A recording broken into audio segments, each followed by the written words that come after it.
कांप रही थी और आसमान धुएं से काला पड़ चुका था। उन्होंने बेहद सूझबूझ के साथ अपनी जीप को एक ऐसी जगह छुपाया जहां से दुश्मन के टैंक साफ नजर आ रहे थे, लेकिन उनको अपनी स्थिति दुश्मन को आसानी से दिखाई नहीं दे रही थी। पहला पैटर्न टैंक जैसे ही करीब आया, अब्दुल हमीद ने बेहद सटीक निशाना साधते हुए आरसीएल गन से गोला दागा।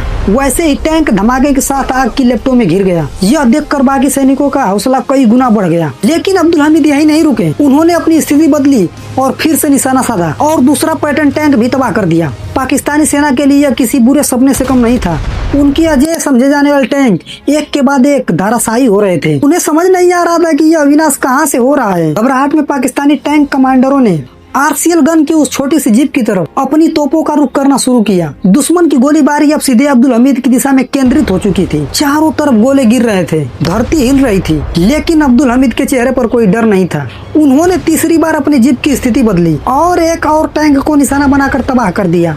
तीन अजय समझे जाने वाले टैंकों का नाश यह किसी चमत्कार से कम नहीं था। लेकिन इसी बीच एक पाकिस्तानी टैंक का गोला सीधे उनके जीप के करीब आकर गिरा। तेज धमाके ने चारों तरफ आग और धुआं फैला दिया। अब्दुल हमीद पूरी तरह घायल हो गए, लेकिन उन्होंने अपने साथियों को पीछे हटने का इशारा करते हुए यह सुनिश्चित किया कि उनकी टुकड़ी सुरक्षित रहे। उसी दिन उसी युद्ध भूमि पर वीर अब्दुल हमीद ने अपने प्राण मातृभूमि की रक्षा में न्योछावर कर दिए। उस वक्त उनकी उम्र मात्र 32 वर्ष थी, लेकिन उनकी शहादत व्यर्थ नहीं गई। उस एक दिन की लड़ाई में भारतीय सेना ने कुल मिलाकर सैकड़ों पाकिस्तानी टैंकों को तबाह कर दिया और असल उत्तर की यह लड़ाई इतिहास में टैंक युद्ध के सबसे बड़े और निर्णायक मुकाबलों में गिनी जाने लगी। पाकिस्तान का अमृतसर तक पहुँचने का सपना उसी दिन खेतों की मिट्टी में दफन हो गया। जब यह खबर दिल्ली पहुँची तो पूरे देश ने एक साधारण किसान के बेटे की असाधारण वीरता को नमन किया। भारत सरकार ने अब्दुल हमीद को मरणोपरांत देश के सर्वोच्च सैन्य सम्मान परमवीर चक्र से सम्मानित किया। यह वही सम्मान था जो केवल उन्हीं वीरों को मिलता है जिन्होंने युद्ध भूमि में असाधारण साहस